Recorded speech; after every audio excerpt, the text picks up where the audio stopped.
that can handle to do that.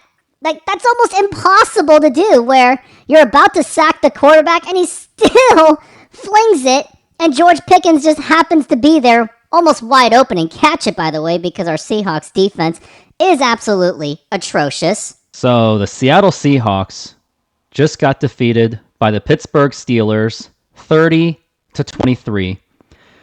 Man, how painful was that? And what's more painful was I didn't even get to cover this game live, so because hashtag don't quit your day job. But if you would like this kind of situation to be prevented, hit that subscribe button and watch my videos, hit the like buttons, do everything you can to support the growth of this channel. So the Seahawks, they looked absolutely terrible. Offense was flat pretty much throughout the game. You couldn't see Geno Smith convert any of the third downs. Defense gave up basically everything possible.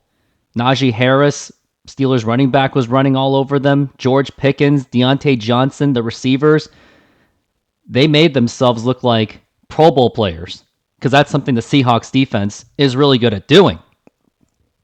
But there were moments in the game where it was still doable to at least win this game or at least make it close. But several moments where the Seahawks nearly had a sack on Mason Rudolph, who was basically like, at this point, like their third string quarterback, at least backup quarterback as far as I'm concerned.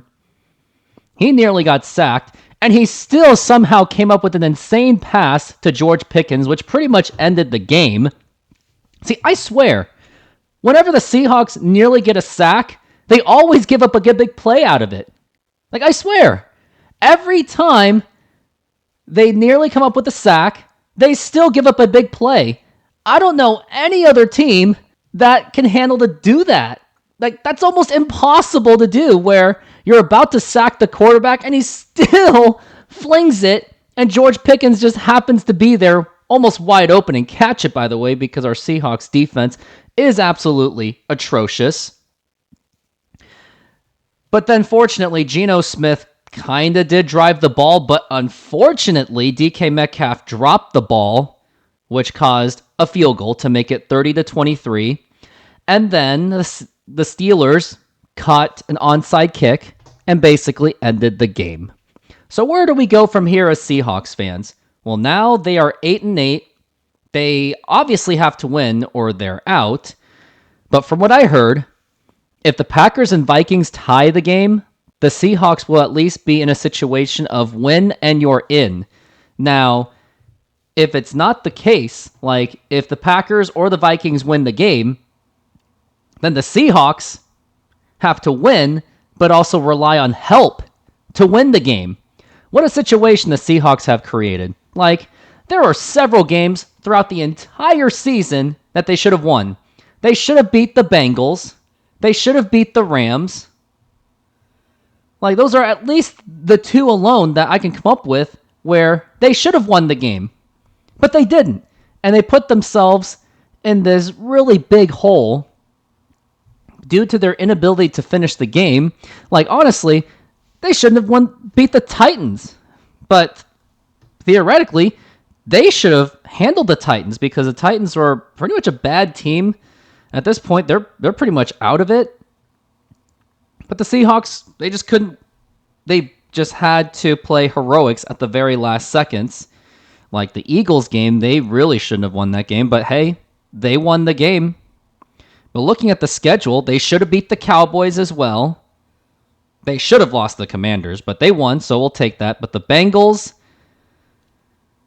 the Cowboys game, and the Rams game is what sticks out the most on what they should have won. And because of that, they're in a situation where not only do they have to win, but they also have to play with implications. So that's not going to be fun at all. But after this season, what I expect the Seahawks to not only draft a new quarterback, but to also figure out a way to fix this defense. Because our Clint Hurt, defensive coordinator, he doesn't know how to scheme.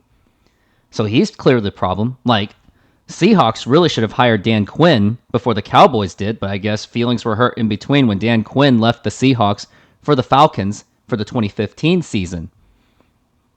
But who are you going to replace? Like, you got nothing else. It's almost like we are better off having Chris Richard or some other guys.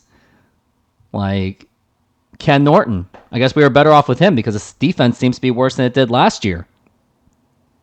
And at this point, I really don't care if the Seahawks make the playoffs because if they make the playoffs, which maybe they will, maybe they won't. Don't forget the Cardinals. They love to play spoiler.